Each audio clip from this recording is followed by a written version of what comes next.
भजो मुरली मनोहर नंद लाला, भजो गिरिधर गोविंद गोपाला, भजो गिरिधर गोविंद गोपाला, भजो मुरली मनोहर नंद लाला, भजो मुरली मनोहर नंद लाला, भजो गिरिधर गोविंद गोपाला, भजो गिरिधर गोविंद गोपाला, भजो मुरली मनोहर नंद लाला, भजो मुरली मनोहर नंद लाला,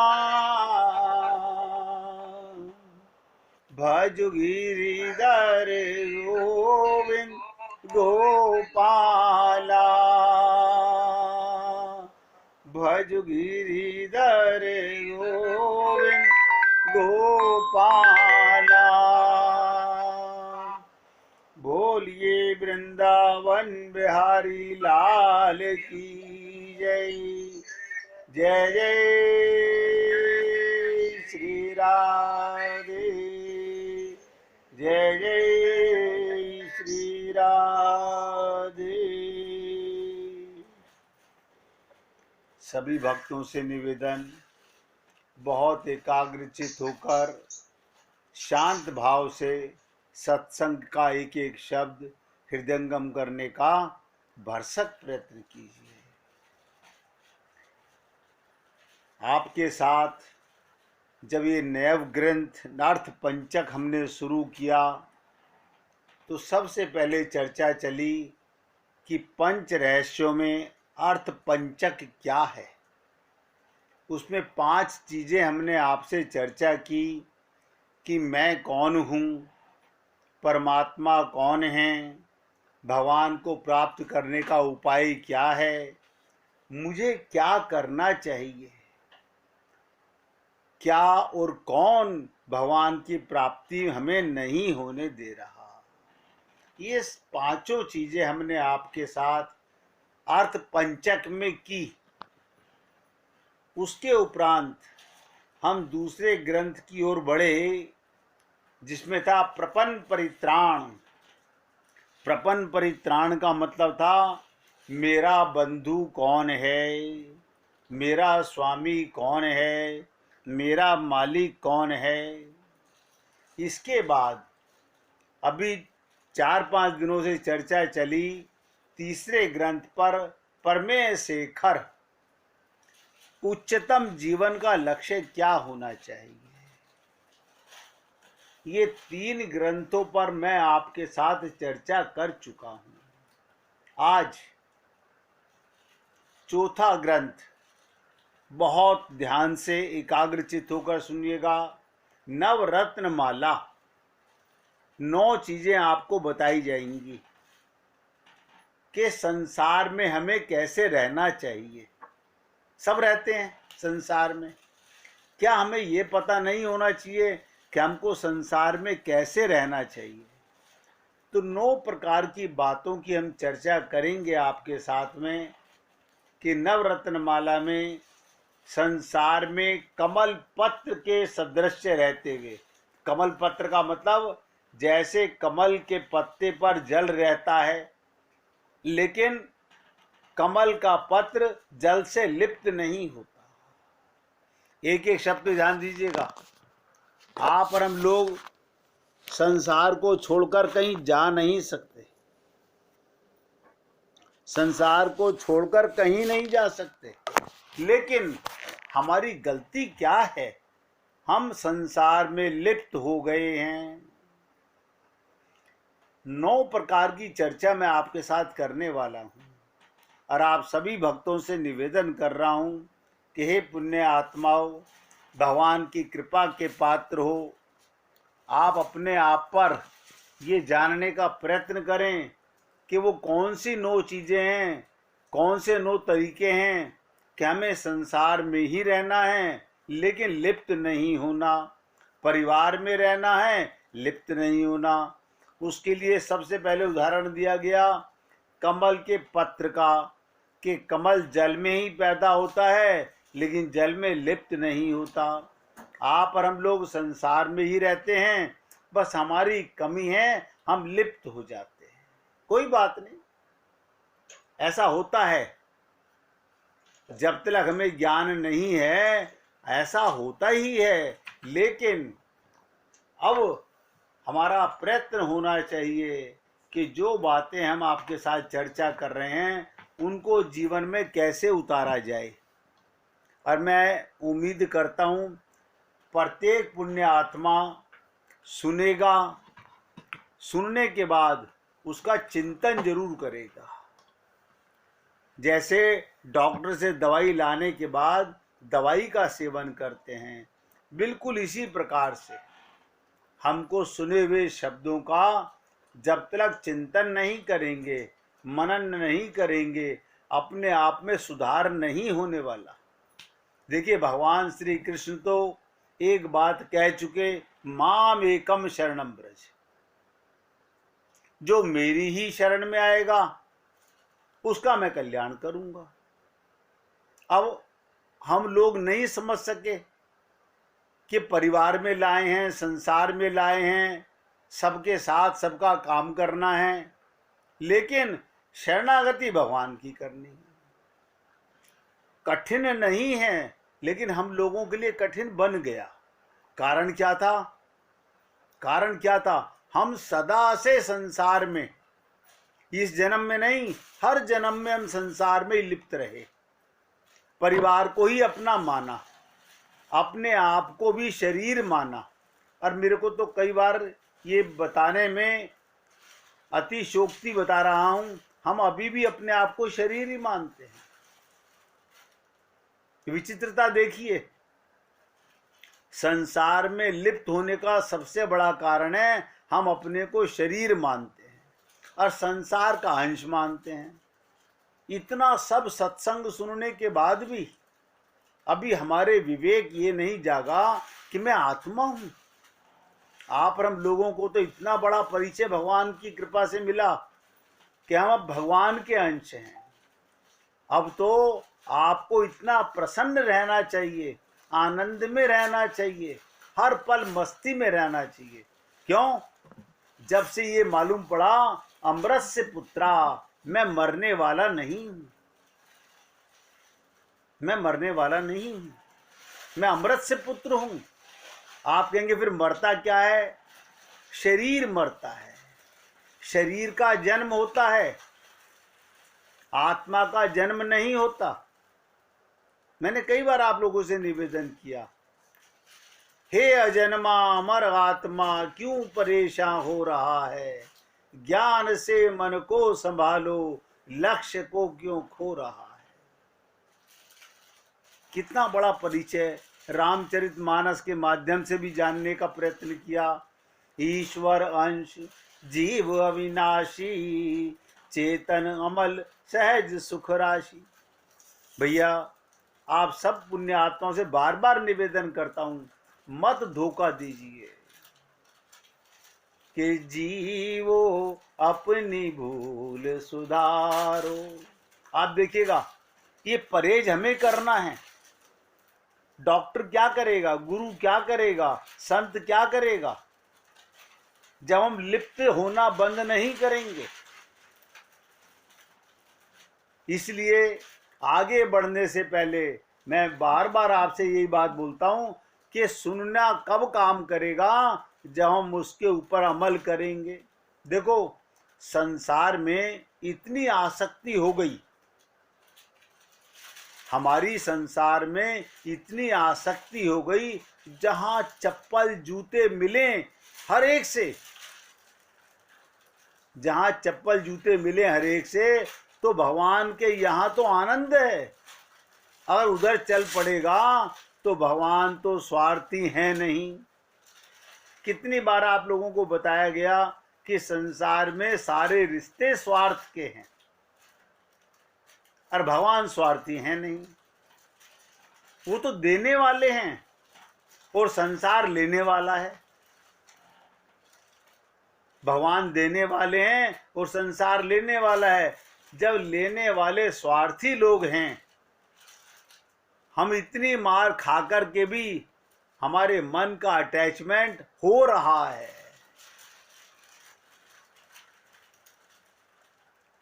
अटैचमेंट बना हुआ है।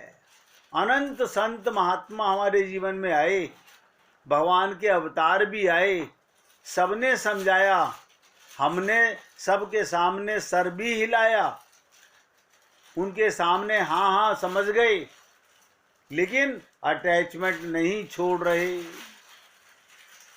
नहीं छोड़ रहे। तो जब दुख से इतना अटैचमेंट हो गया, तो आनंद सिंधु से अगर ये चिंतन बढ़ावें, बार बार रिवीजन करें कि तू ही हमारा है, तू ही हमारा है, तो उनमें अटैचमेंट हो जाए। इसीलिए बार बार कहा जाता है कि सुमिरन कर ले मना, छिन छिन राधा रमना। अब करेगा कौन? आप देखिएगा, जो हमारा कार्य है वो तो हमें ही करना पड़ेगा ना। वो गुरु तो नहीं करेगा, वो तो हमें करना है।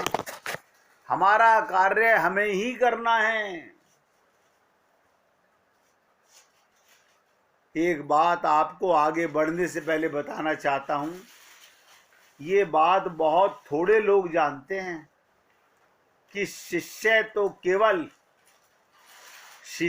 केवल अपनी श्रद्धा से ही गुरु को ईश्वर मानता है, श्रद्धा से। परंतु गुरु अपने अनुभव से शिष्य को ईश्वर देखता है। देखिए कमाल की चीज, हम मानते हैं और वो हमें देखता है। ये पूर्ण सत्य है कि शिष्य संसार में भी लग जाता है, परंतु गुरु अपने शिष्य और ईश्वर के चिंतन में ही लगा रहता है। उसका एक ही ध्येय होता है कि मैं अपने शिष्यों का कल्याण कैसे करूं, उनके लिए मैं क्या इख्तियार करूं कि उनका कल्याण हो। आप और हम लोग ये बात सोचते नहीं, लेकिन ये सत्य बता रहा हूं आपको। चलिए अब आपके साथ आगे शुरुआत करते हैं।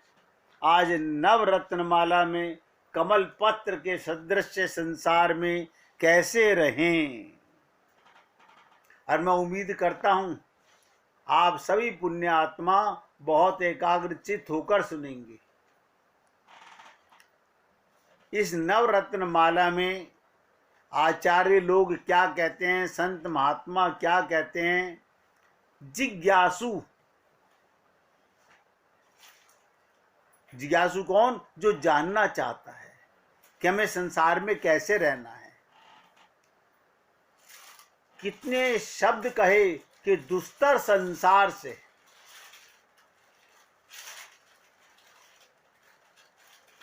दुस्तर यानी जिससे सदा दूर हो, संसार से निस्तार एवं देहावसान में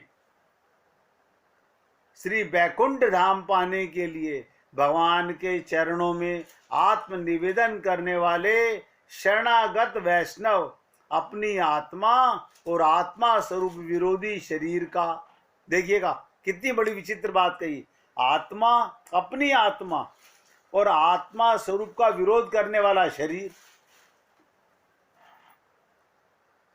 ये शरीर कभी नहीं कहेगा तुम परमात्मा से मिलो। आपको लगता है हम जाते तो शरीर के साथ हैं, शरीर कभी नहीं चाहता कि तुम मंदिर में जाओ, तुम गुरु के पास जाओ।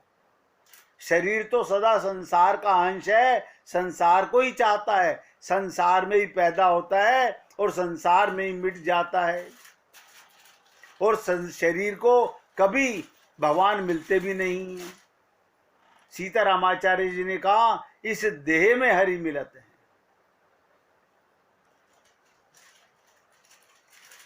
तो शरणागत वैष्णव, शरणागत माने जो मन और बुद्धि अपने गुरु को समर्पण कर चुके हैं, जिन्होंने अपने जीवन को एक आयाम दे दिया है। अब सर फूटे या माथा, मैंने तेरी रहा, तेरी चाहा, तेरी लगन, केवल भगवान को ही पाना है। ऐसे वैष्णव कहलाते हैं, जिनका ध्येय भगवत प्राप्ति का नहीं है, भगवान को पाने का नहीं है। वो वैष्णव नहीं है, वो सांसारिक लोग हैं। वो क्या करते हैं? अपनी आत्मा तथा आत्मा स्वरूप विरोधी, आत्मा का विरोध कौन करता है? शरीर। अब बहुत गहराई से सुनिएगा, कितनी बड़ी बात, विचित्र बात कही। शरीर संबंधियों हैं।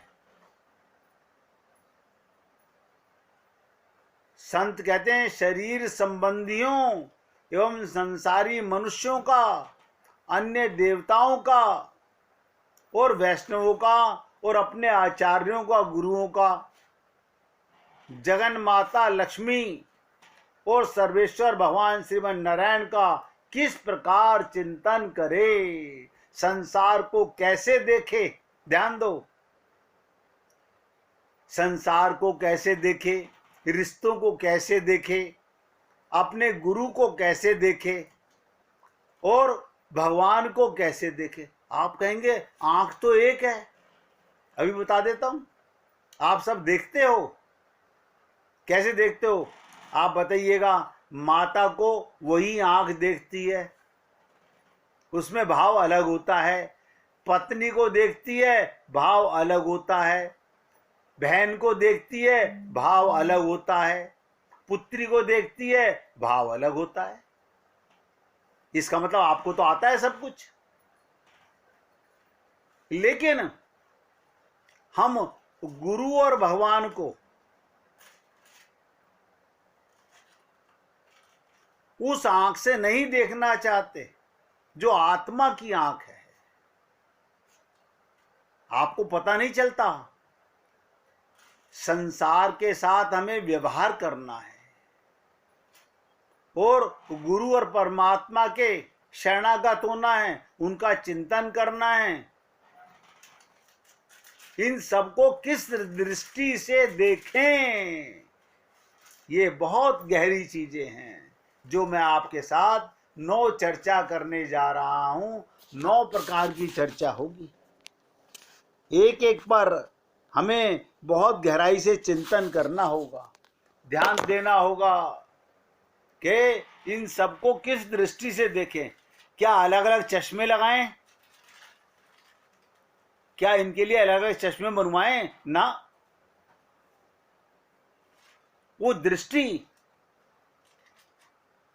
और मैंने अभी आपको बताया, आप अपने ही परिवार में अपने बच्चों को जब देखते हो तो आंख अलग होती है, दूसरे के बच्चे को देखते हो तो आंख अलग होती है, मंदिर में जाते हो तो आंख अलग होती है। इसका मतलब आपको देखना तो आता है, लेकिन ये देखना नहीं आता कि शरीर संबंधियों, संसारी मनुष्यों को और देवताओं को और वैष्णवों को, अपने गुरु को और राधा कृष्ण को, सीता राम को और लक्ष्मी नारायण को किस प्रकार चिंतन करें, इन सबको किस दृष्टि से देखें। अगर किसी को कहीं भी कोई चीज समझने में तकलीफ हो तो अभी पूछिएगा, क्योंकि मैं आगे बढ़ जाऊं और आप समझ ना पाए तो फिर देखने का, समझने का आनंद नहीं आएगा। और आपको सबको पता है, हाँ हमारी आंख अंतर देखती है। लेकिन हम अभी क्या कर रहे हैं, शरीर और संसार में भी किसी में अपनापन कर रहे हैं। देखिएगा, हम अपने परिवार में अपनापन रखते हैं, शरीर तो सभी के हैं, उनमें अपनापन नहीं रखते। तो हमें क्या करना है, जो शरीरधारी हैं, जो मायाबद्ध हैं, चाहे वो माता है, चाहे वो पिता है, चाहे वो किसी भी रिश्ते में, वो सब संसारी हैं, यानी वो सेवा के अधिकारी हैं, वो प्रेम के अधिकारी नहीं। नोट करो इस बात को, प्रेम और सेवा में कितना बड़ा अंतर है। प्रेम है जिसमें भगवान का अक्ष नजर आए। संसार की प्रत्येक वस्तु आप अपने घर में देखते हो, आप देखिएगा, आप अपने घर के अंदर सामान को किस दृष्टि से देखते हो, बस उसमें अपनेपन का भाव आ जाता है। ये मेरा घर है, ये मेरा टेलीविजन है, ये मेरा फ्रिज है, ये मेरी किचन है, ये मेरा बेडरूम है। इसका मतलब आप अभी अपने आप को शरीर ही मानते हो। हमने अभी आपसे निवेदन किया था कि संसार एक धर्मशाला के समान है। आप बताइए, 5 स्टार होटल की तरह धर्मशाला हो, तब भी आप उसे धर्मशाला ही मानते हो, उसे अपना घर नहीं मानते। है कोई जो कहता हो ये मेरा घर है, कहता नहीं नहीं धर्मशाला है 5 स्टार होटल की तरह, लेकिन सारी सुख सुविधाएं हैं। समझ आ रहा होगा आपको। पर यहां पर हमारी आंख में फर्क है। क्या फर्क है, हम जैसे धर्मशाला को, होटल को अपना नहीं मानते, इसी प्रकार संसार की किसी भी वस्तु को, ये जो आप कहते हो ना मेरा मकान, यही तो आपकी निगाह में फर्क आ गया। फिर निगाह, आप बताइए, इसको भी मेरा कहोगे और गुरु और भगवान को भी मेरा कहोगे, तो कौन है मेरा? अंतर कैसे समझ में आएगा? ये 9 चीजें जो मैं आपसे चर्चा करूंगा बहुत इंपॉर्टेंट हैं। अभी 9 पर चला नहीं हूं, अभी तो 9 को एक एक करके आपसे समझने का प्रयत्न करूंगा। अभी तो केवल बता रहा हूं कि हमें आंखों को, अपनी दृष्टि को कैसे अंतर करना सीखें। जैसे डॉक्टर जब पेशेंट आता है, किसी के कान में दर्द है तो कान में टॉर्च लगाता है, मुख में दर्द है तो मुंह में टॉर्च लगाता है, आंख में दर्द है तो आंख में टॉर्च लगाता है। इसी प्रकार आपको फिर बता रहा हूं, शरीर संबंधियों और संसारी मनुष्यों को, इसमें आपके शरीर के कोई भी संबंधी हैं, मैं डिटेल नहीं कर रहा हूं, ये आप अपने आप सब समझते हैं, और संसारी मनुष्यों को ये एक दृष्टि से देखिए। आप कहते हैं जो बड़ा मुश्किल है, मुश्किल नहीं है, मुश्किल हमने कर रखा है।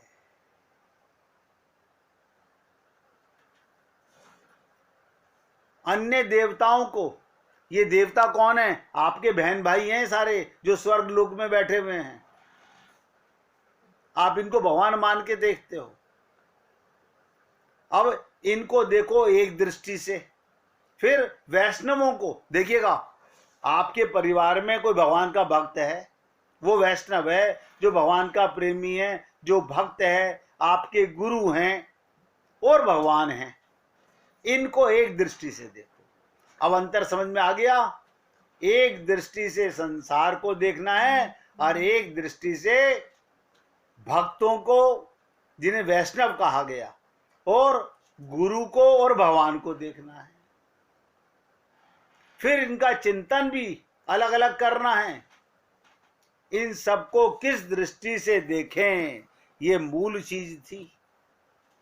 क्यों? हम आज तक जीवन में यही नहीं समझ पा रहे। मंदिर में दृष्टि जाए तो वही भाव होना चाहिए, मस्जिद में दृष्टि जाए तो भी वही भाव होना चाहिए।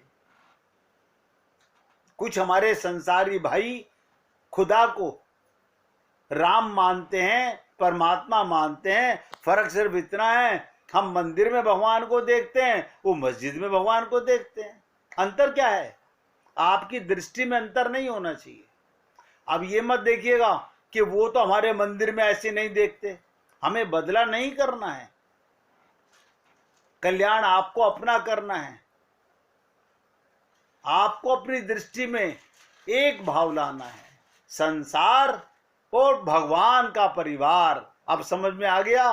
संसार और शरीर के संबंधी सब एक, और भगवान के प्रेमी, भगवान का परिवार एक।